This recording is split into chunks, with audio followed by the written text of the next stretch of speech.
Assalomu alaykum aziz qarindoshlar. Men Amerikaniki Los Angelesda turadigan Erkin Sidiq.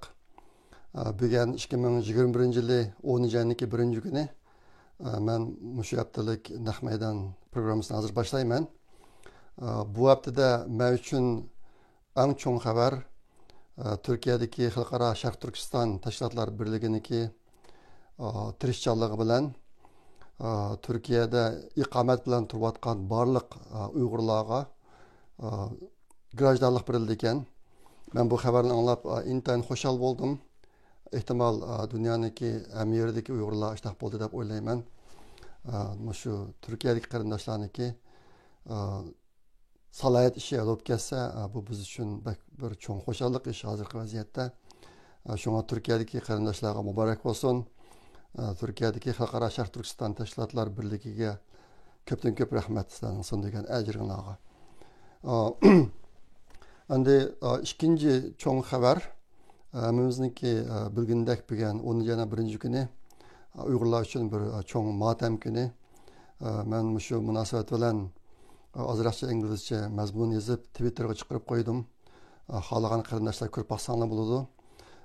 Bugün dünyanın köpleyen yerlerdeki Uygurlar Xitay hakimiyetindeki Uygurlar üstüne yürgüzülen zulümüne karşı namayiş ötkazdı. Amerika'da Washington DC'de hazır şu namayiş bu vatıdı. Menimki bilişimçe Los Angeles'ta bugün keşte bulmakçı Hong Kong'luklar bilen Uygurlar'nınki namayişçisi. Xudayım burası ben barmam onunla. Hazır kadar bugungi shu oktyabrning 1-kuni motam kuni munosabati bilan o'ziniki muhim ishlarini tashlab turmushidan vaqt ajratib namoyishga berib Xitoyga norozilik bildirgan barliq qarindoshlarga ko'pdan ko'p rahmat. Sizlarning ajringlarga ko'p rahmat. Washington DC'dagi qarindoshlarga ko'p rahmat. Bu haftadagi 3-chi cho'ng xabar bu tunugun bugun chiqdi bu xabar.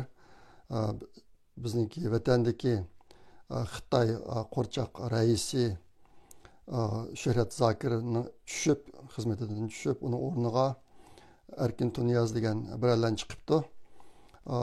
Endi u yerga kim chiqdi biz uchun Uyg'urlar uchun cho'ng manfaat munosabati yo'q.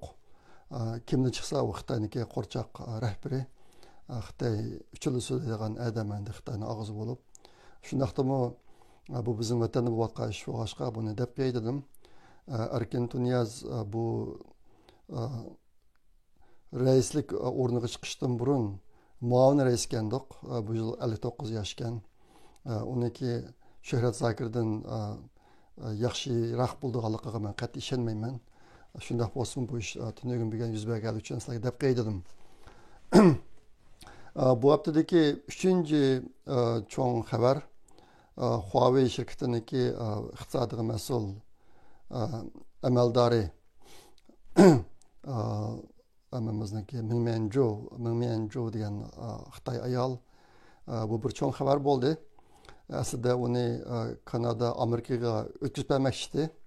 Amerikaniki adliya ministri bu Kanada bilan Mingmianzhou deyishib uni qo'yibdi Xitoyga. Bu bək çoğun xəbər bo'lib ketdi. Hazır bu vaqtda hər qism ko'z qarashlar bor. Parazlar ko'proq. Men ularniki hammasi ustida to'xtalmayman.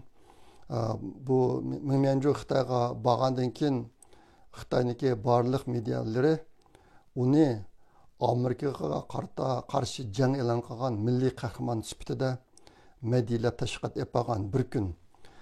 Islamkin bu tashkilotlarning hammasini torbatlaridan evatdi mening bilishimcha. Bunun sebebini nima desanglar, bu yerda bir cho'ng o'yin bo'ldi buning ichida. Qanday o'yin desanglar, Mingmianzhou Xitoyniki tantana qilishi Mingmianzhou o'ziniki jinoyatini e'tirof qilmaydi degan so'z bilan ishtaq qilgan. Lekin Mingmianzhouni Xitoy qaytarishdan burun Amerika adliya organi uningga o'ziniki barliq jinoyatlarini e'tirof qilgan ekan. O o'zining jinoyatini e'tirof qildi. Lekin o'zining jinoyatchi ekanligini e'tirof qilmaydi ekan. Bu qanday desanglar, bir qotil bir pichoq bilan bir odamni o'ldirib olsa, adliya organi, saqchi organi uningdan so'raydi. Bu pichoq sinimi meniki. Sen odam o'ldirdingmi, o'ldirdim. Sen jinoyatchi gunohkormi emasmi desa, yo'q, men gunohkor emas deb. Shunga Xitoylar Minmenjoniki men gunohkor emas degan yerini tutib olib, uni milliy qahramon deb tashviq qilib ekan birinchi kuni. Lekin keyin qarasa, u o'ziniki barliq jinoyatlarini e'tirof qilibdi. Qog'oz imzo qo'yib degandek. Bu yerda bu bir intayin og'ir masala Xitoy uchun. Bu nima deganda, hozir endi bundan keyin Amerika Huawei shirkatiniki nurg'un jinoyatlarini ustidan ish yapara oladi. Minmenjonniki e'tirof qilganligi tufaylidan. Ashtoq bo'lg'achqa Xitoylar buni keyin sizib, Minmenjonni milliy qahramon deb atashdan to'xtab, u vaqtdagi nurg'un tashkilotlarni, medialarni evitibdi. Ahvol mushtahkam, mening tushunishimcha.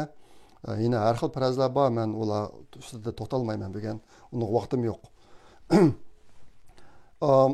Bu haftadagi 5-cho'ng xabar, mana shu oldingi bir hafta ichida Xitoylarniki 20 dak cho'ng shahar va o'lkalarda tokni o'chirib etish ishlari yuz berdi. Xitoy hukumati maqsadlik holda bir qism 20 dak o'lka va shaharlarning tokini o'chirib boradi. Bu vaqtda hozir intayin cho'ng jiq farazlar gaplar bor. Men ular ustida ko'p to'xtalmayman. Buniki cho'ngroq men o'zim biroz muvofiq deb ko'rgan sababi Xitoy Avstraliyani jazolaymiz deb Avstraliyadan kumar kirishini to'xtatgan. Ashning bilan hozir Xitoy setib olgan kumarning bahosi o'sib ketib, o'ziga yetishmay Xitoydagi to'q chiqarish asosan kumarga tayindi hozirmi. Anayda zo'r miqdor ko'p qismi. Ashta bo'lg'achqa kumar bo'lmagandan keyin to'q chiqarishga ilojisiz qilib hozir endi bir qismini to'qlarni o'chirib bordi. Meniki tushunishim ashtaroq. Endi ba'zi kishilar deydi, bu Xitoyning suiqasdi degan deyotganlarmi bor. U nima deganda Xitoylar to'qni o'chirib bo'lgan shaharlarda amaliyotda chet elning shirkatlari ko'p. To'q bo'lgandan keyin chet elning shirkatlari masalan ishlab chiqarolmaydi. Ashta bo'lg'achqa chet ellar buningdan keyin Xitoydan kirgizilgan yenik sanoat buyumlarga ko'proq pul to'lashga to'g'ri keladi deb. Shu orqali Xitoy ko'proq kirim qilmoqchi degan gaplarmi bor. Bu ish sodi qaysi darajada rost, bundan keyin bilamiz.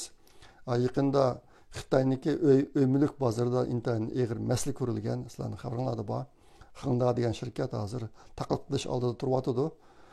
Hozir umumyuzlik faraz Xitoyniki iqtisodiy intayin tez suratda to'nga qarab menyotdi.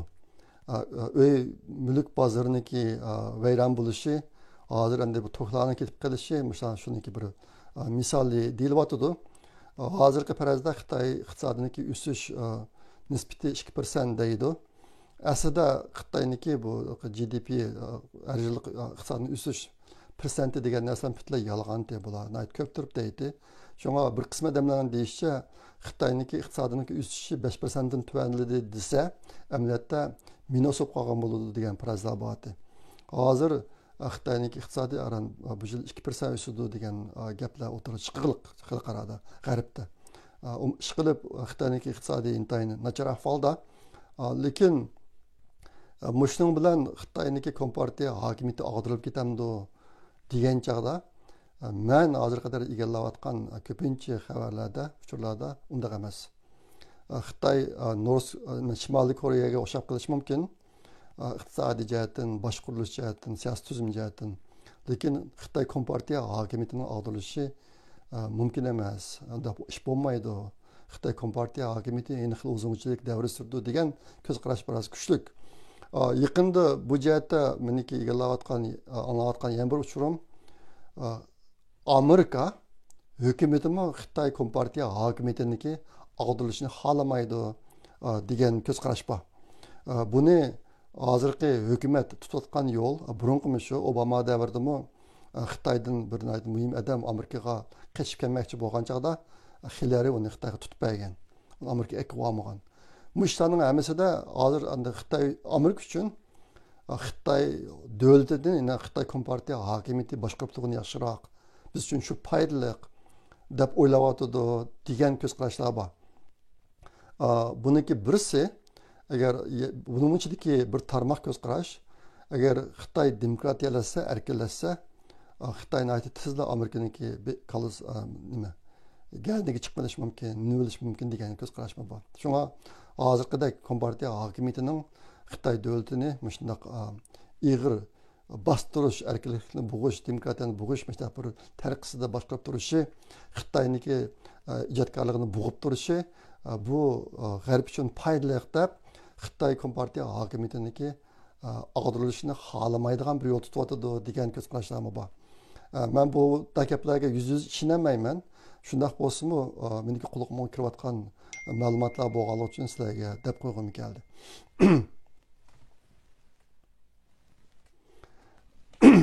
Bu haftadagi 6 cho'ng xabar tunugin bir kun Xitoy ommaviy bexatarlik ministri Gongambuniki muavin ministri Sun Jun haqida bir to'ngbo deydi, bir narsa e'lon qildi, bir dokladlik narsa e'lon qildi. Buningda bu Sun Junniki 45 tak jinoyati tilga ilinibdi bu qatam. Endi buniki ozroq arxivni deb qo'ygim keldi. Sun Jun 2020 yil 2 oylarda tutilibdi ekan. 2020 yil 4 oyda uniki tutilganligi sirtqa e'lon qilingan ekan, tekshirilayotganligi. Endi maqatim uniki jinoyatlarni tizib chiqib e'lon qilibdi. Bu 45 jinoyatning hammasini so'zlab bo'lmaydi bu yerda. Endi ikki muhim narsa bor men sizlarga deb qo'ygim kelganligi. Buning birisi bu Sun Jun shu Gongambunning ichidagi ikki muhim idora bor ekan. Shu idoraniki idora boshlig'i bo'libdi ekan, boshliq ekanda burun. Bu nima idora ekan desanglar, Xitoy markaziy hukumat rahbarlarini qo'g'daydigan saqchilarni boshqaradigan idora ekan bu. Ikki idora. Sun Jun shunga boshliq bo'lgan ekan. Endi bu qatimki chiqqan dokladlarniki mazmuniga asoslangan chog'da Sun Junniki yaqinda yuz bergan Xi Jinpingni o'ltirish guruhiniki bir a'zosi ekanligi biroz faraz qilinyapti hozir. Buni shu dokladagi deyilgan, ishlatilgan so'zlardan faraz qilindi ekan biroz. Endi bu qatimki Xi Jinpingni o'ltirish ishiga qatnashgan, ishni olib borgan guruhning ichida yuqori darajalik rahbarlarmi bormish. Masalan, Jungjuji Changwei, shu ma'noda Jungjuji'niki viyanori degandek, a'zolari degandek odamlar bor deydi. Sun Junniki huquq darajasi u daraja bormi ekan? Shunga buni ustida adam bor deydi, bu boshqa odamlar bilan birlashib qolgan ishda. Shunga buniki bir cho'ng jinoyati Xi Jinpingni o'ltirish guruhiga qatnashgan degan faraz chiqdi. Bu gaplar bu qatimki nima dokladda aniq deyilmadi, ammo kishilar da faraz qilyotdi. Ikkinchisi, Xitoy virusiniki qanday ish ekanligi haqidagi bir qism maxfiy hujjatlarni pash qilgan deydi Sun Jun. Bu kishi Avstraliyada o'qigan ekan. Balasi meni anglashimcha bir magistrlik unvoni olgan ekan Avstraliyada. Uniki o'g'li hozir Avstraliyada deydi. Shunga xabarlarda bor o'tgan yil Avstraliyaniki tashqi ishlar ministri G7 davlat guruhiniki boshliqlari ko'rishgan vaqtida ularga bir hujjatlarni ko'rsatgan. Shularning ichida Xitoydan qo'lga tushgan Xitoy virusi haqidagi muhim maxfiy hujjatlar bor deydi. Hozirgi kishilarning farazlaricha bu hujjatlarni sirtqa chiqargan kishi Sun Jun deydi kishilar. Nimishqa desanglar, o'tgan yil Wuhan'da Xitoy virusi tarqalgan vaqtida shu yerni tekshirishga avatgan kishimiz Sun Jun ekan, o'shadan bo'lgan ekan. Shunga bir qismni ikki cho'ng maxfiyatlarni bildi ekan bu kishi. Shunga mush gaplar sirtqa Sun Jun orqali chiqqan deydi. Undan keyin chet eldagi bir qism davlatlar, Avstraliya bosh bo'ldi bunga, Xitoy virusiniki manbasini tekshirish kerak degan talabni o'tirib chiqargan davlatlarning ichida Avstraliya birinchi, undan keyin Yevropadagi bir qism davlatlar, hali 7 davlat guruhining boshliqlari bu gaplarni o'tirib chiqargan. Ashta boshqa mushlarning hamsi Sun Jun bilan munosabatli deydi. Yana nurg'un gaplar bor. Men ular to'g'ri to'xtalmayman. Bu yerda uning vaqti yo'q. Bu haftadagi 7-cho'ng xabar Yaponiya bir yangi bosh ministrni saylab chiqdi.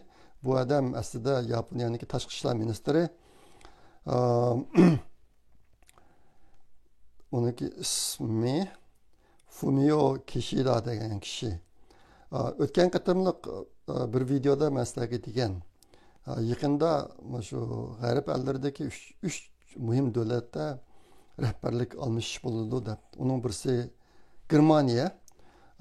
Germaniyada Merkel tushib, uning o'rniga yangi odam chiqdi. Bu 3 davlatniki yangi rahbarlarining hammasi Xitoyga qarshi turadigan kishilar bo'lishi mumkin degan farazni o'tirib qo'ygan. Ammo ikkisi shunday bo'lmadi. Germaniyadagi Merkelning o'rniga bir odam chiqdi, Olaf Scholz degan bir kishi ekan. Bu da rasmiy ministr bo'lib qolamadi, lekin hozir o'zining partiyasining ichida saylanib chiqib qolibdi, lekin bu bir birliksa hukumat qurmasi bo'lmayotgan, u da rasmiy chansellor bo'ladigan darajaga birib olmabdi. Bu kishi o'tira solchil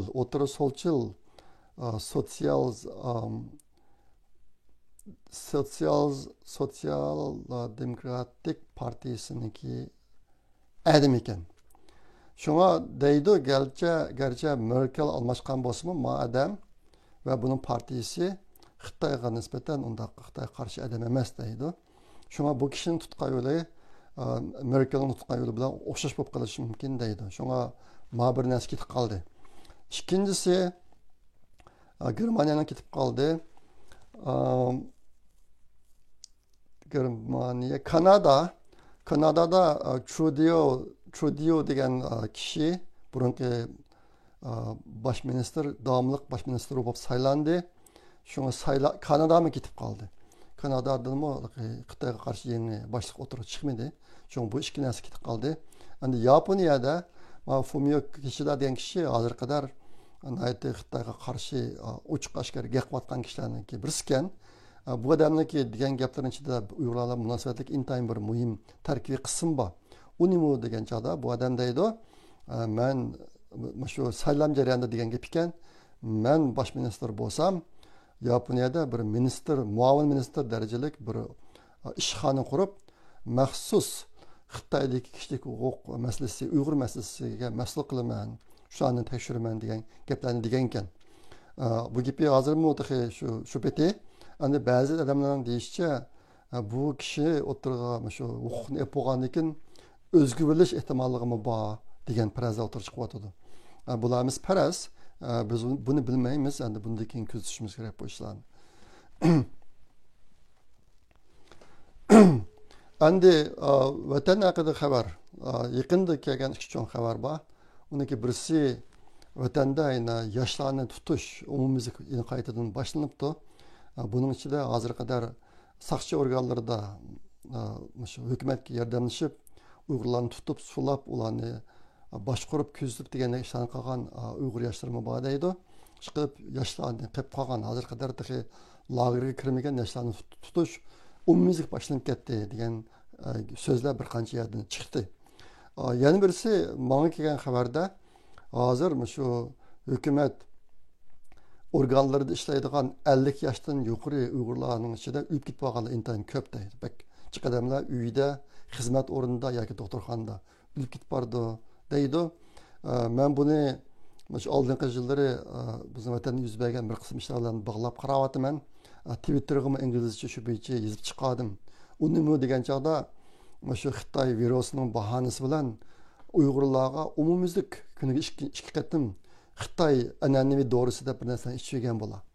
Endi Xitoy ba'zi millatlarni o'ltirib, ba'zi millatlarni o'ltirmaydigan biologiyalik qurol jasad qiliq uzun bo'ldi. Bu to'g'riliq inglizcha dekretlarga o'tirib chiqqan, men buni Twitterda taqatdim. Burnimni taqib kelayotgan bu qatam meni qayta taqatdim. Shu Jungi dorisi deb Uyg'urlarga dori ichirishni boshlagan vaqtida men intayin ansirgan. Bu zaten nima? O qaplarining ustida yoki qutlarning ustida hech qanday xatmi yo'q. Ashta bir narsani ichirvatdi Uyg'urlar umumiylik. Hozir endi mustaq 50 yoshdan chiqqan Uyg'urlar ichida ko'plab odam o'lib ketib boradi degan gap o'tirib chiqdi. Shunga bu ikkisi munosabat qilish mumkin deb men Twitterga yozdim. Bu mening farzim. bu to'g'riliq biz hozircha aniq isbotlarga erisholmaymiz. Lekin Xitoy insonlar o'ylay olgan har qanday ishni qiladi. Bularniki axloqiy o'lchami yo'q. Ularniki maqsadi Uyg'urlarni butunlay yo'q qilib etish. Ashta bo'lgani uchun Uyg'urlarni keng ko'lamda o'ltiradigan ast xarakterlik narsalar bo'lsa, bular cho'qim ishiltadi. Shunga bu narsalarni men Twitterga yozib chiqarib vatanni keng xabar mushdariq. Endi ma bu o'zim qilayotgan ishdan birisini sizlarga deb o'ylayapman. Nima deymiz? Xabarlarning hammasi salbiy bo'lib ketib bordi ko'pincha ishlar boshqa. Endi yaxshi xabar yetadigan ba'zi ishlarni men toki yaqin qadar yana bir proyekt qatnashgan. Uni desanglar bu bir xil olam teleskopi. Bu teleskop qanday teleskop desanglar, odatda olam teleskoplari uniki bosh aynagi, eng oldingi aynak jumloq bo'ladi. Jumloq bo'ladi. Hozir qadar NASA ishlatayotgan eng chong teleskop Hubble teleskopi, Hubble olam teleskopi bütün koinotni rasm tortayotgan, kuzatadigan ishlarni qilayotgan teleskoplarning ichidagi eng chong shu. Endi ma teleskop buni aynagi jumloq emas.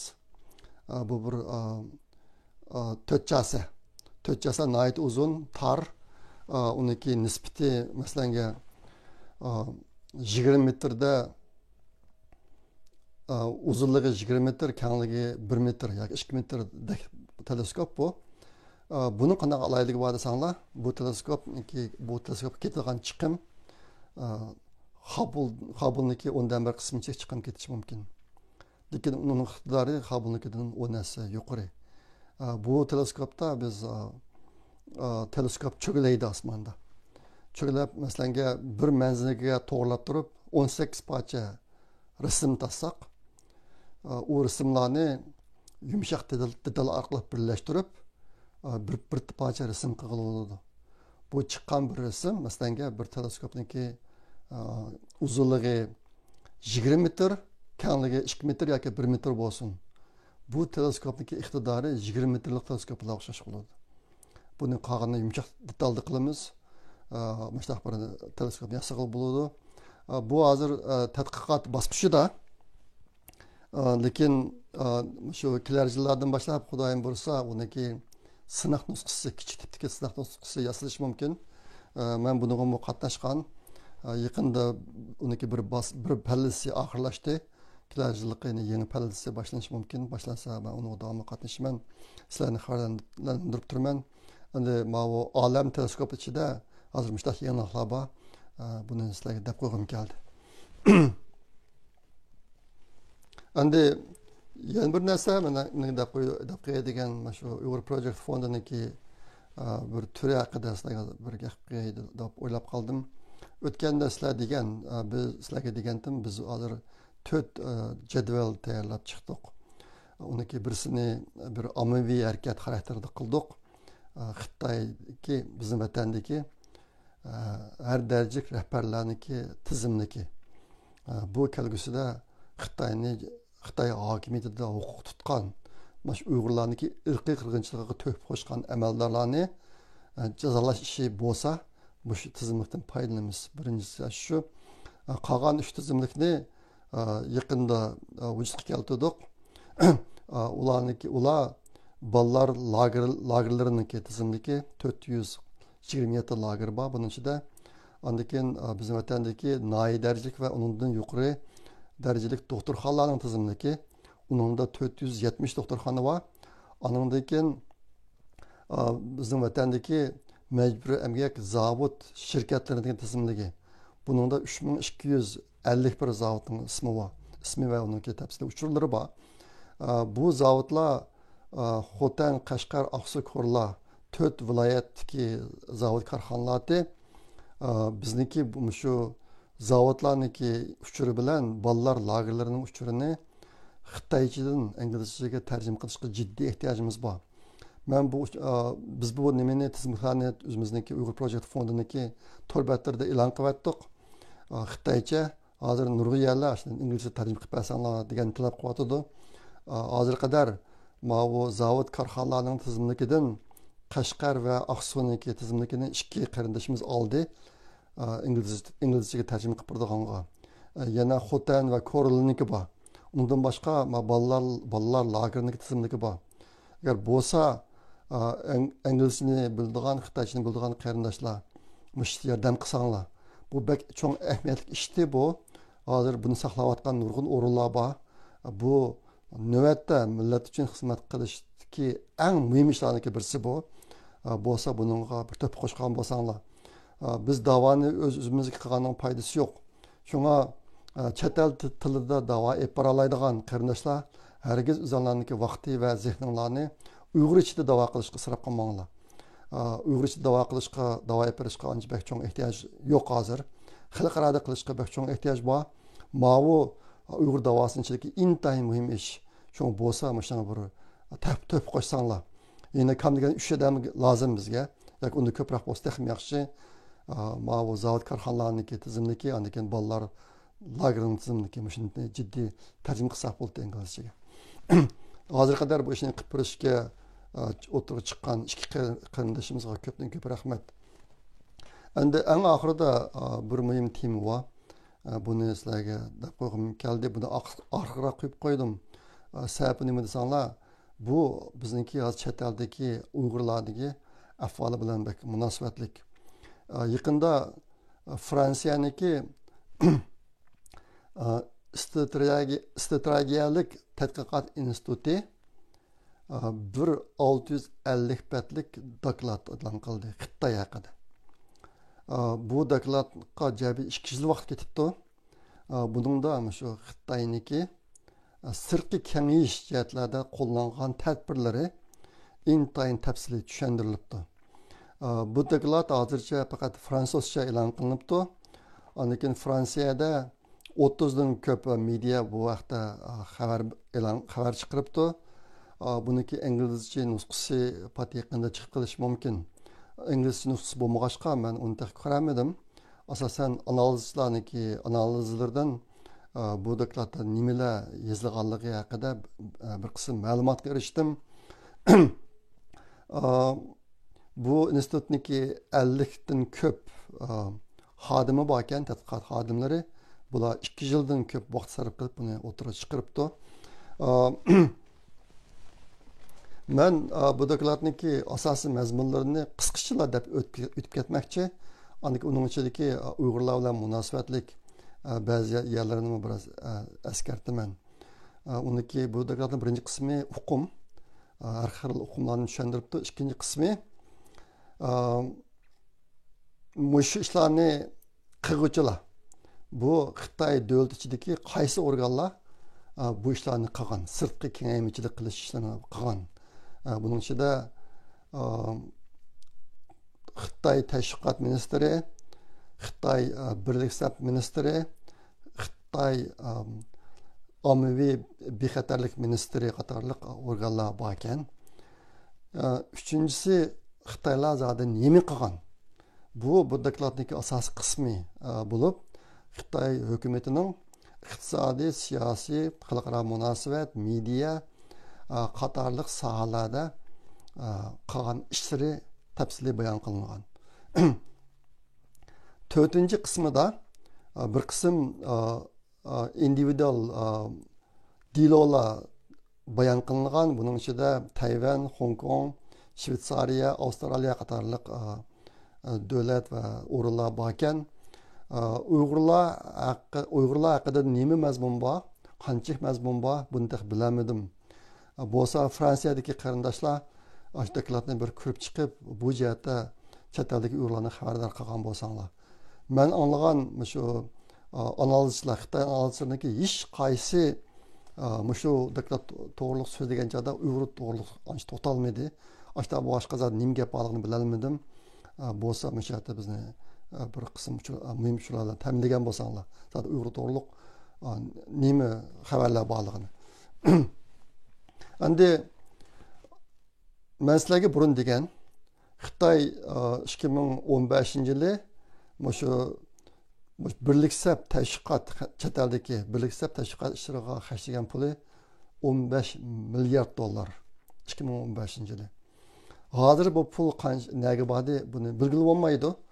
lekin ma dokladda Xitoyniki shu sirtqi kengaymichilik, sirtqi singib kirish jihatlarda qilgan ishlarini aytib tafsili bayon qilinibdi.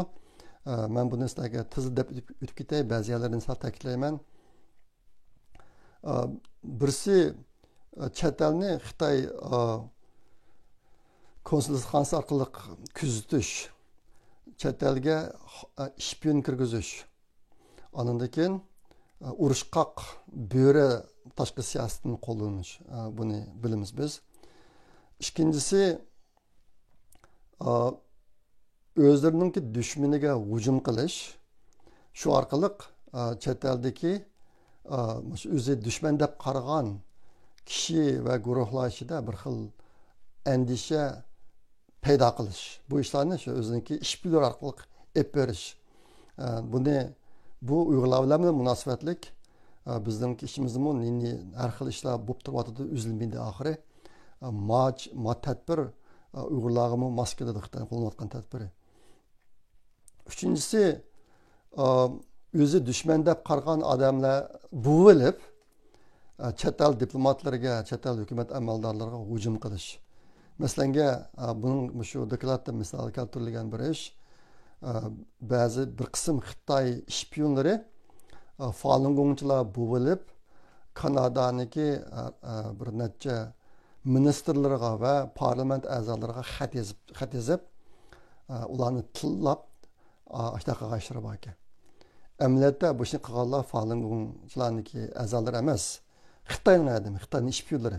O'zini biz Falun Gongchilar deb atib turib bu ishlarni qilgan. Bundaq ishlar menimcha Uyg'urlarga yuz berdi. O'zini qilgan o'ylavasanlar bo'ladi. To'rtinchisi media kontrolligi. Bular shu chet eldan aytib cho'ng bir media armiyasi barpo qilib, shu orqali media urushi elib berish. Bunimi Xitoylar intayin kuchayib qilyotidi. Bunda bizning xabarimiz bor. Beshinchisi, chet eldagi muhim odam va organlarni bir qism iqtisodiy manfaat yoki Xitoy bozoriga kirish qatorliq ashtaq bir alayda huquq bilan setib olib, andan keyin medialarni shu Xitoy haqida chiqqan har xil mazmunlarni kontrol qilishga qistash. Bu yerda bu dokladda tilg'ilingan 5 zaharlik tur bor ekan. Ular nima desanglar? Ular deydi, shu Xinjiang deydi, Xinjiang, Tibet, Falun Gong, Tayvan mustaqilligi va chet eldagi demokratik harakatlar. Mush sohada chiqqan narsalarning hammani kontrol qilish, besib o'tish, bostirib o'tish. Mush sohani qilibdi. Oltinchisi, ijtimoiy taratqularni kontrol qilish. Ijtimoiy taratqulardagi mazmunlarni yiroqdan turib kontrol qilib, shu orqali chet elga ta'sir ko'rsatish. Buningda Xitoyniki qo'llangan ikki muhim quroli Weixin va WeChat. Weixin degani Xitoyniki davlat ishiga qaratilgan, WeChat degani chet elga qaratilgan. Mushlarni kontrol qilish orqali chet eldagi ideya iqlimini kontrol qilish. Ana yettinchisi, chet eldagi media yoki shaxsiy mediachilarni setib olish. Masalan, shaxsiy YouTube'chilarni setib olib, shu orqali Xitoy o'zi uchun dushman deb qaragan kishilarga hujum qilish yoki Xitoy hokimiyatining Sharq Turkistonda, Tibetda, Hong Kongda yurgizgan jinoyatlarni inkor qilish, ishlarini olib berish. Bu ishlar Uyg'ur jamoati ichida mavjud. Uyg'ur jamoatining ichida hech qanday millatga foyda qilmay kun bo'yi ish qilayotganlarga hujum qiladigan, shularning aqsidan gap topadigan, shularni tillaydigan ishlar mavjud. Zaten bu ishlarniki mush Xitoy qilayotgan qo'llanayotgan bu tadbir bilan qanchalik munosabati bor. Men bu haqda aniq bir narsa deyamayman, lekin buni chet eldagi qarindoshlarniki zimmiga sep qo'ymoqchi. Uyg'ur jamoatining ichida chuqur mushta ahvollar bor. 8-si, chet eldagi Xitoy o'quvchilari uyushmasi orqali Xitoy hukumati o'zi uchun dushman deb qaragan shaxsiylar yoki organlar, tashkilotlar, hukumat amaldorlariga hujum qilish. Bu jihatda bu yuz bergan ko'p voqealar bor. Mush dokladda bayon qilinibdi shu. Andagi 9-si Kunzi instituti orqali chet elda birlik sab xizmatini olib berib, shu orqali Xitoy ideologiyasini tarqitish yoki nurg'un bir qism Xitoy uchun xizmat qiladigan kishilarni yetildirish. Bundan bizning xabarimiz bor. Bu dokladda o'tirib qo'yilgan 9 tadbir shunday ekan, buning bir qismi bizga mos keladi. Bu to'g'riliq men buni ko'p so'z deyamayman, sababi hozir pek uzun bo'lib ketdi bu video. Bugungi mazmunni tayyorlash uchun yarim kun vaqtim ketdi. Andi qolganini xudoyim bo'lsa, bu dokladniki uyg'urchasi chiqdi, inglizcha chiqsa, men uni cho'qib bir qadam varaqlab, buning ichidagi uyg'urlar bilan munosabatlik yana qanday mazmunlar bor, sizlarga deb qo'yishga tegishli mazmunlar bo'lsa, vaqti kelgan chog'da men sizlarga deyman. Bugungi naq maydon suhbati leksiyasi mishada oxirlashadi. Kelar qatim ko'rishguncha omon bo'linglar. Xayr xo'sh, Allohga omonat.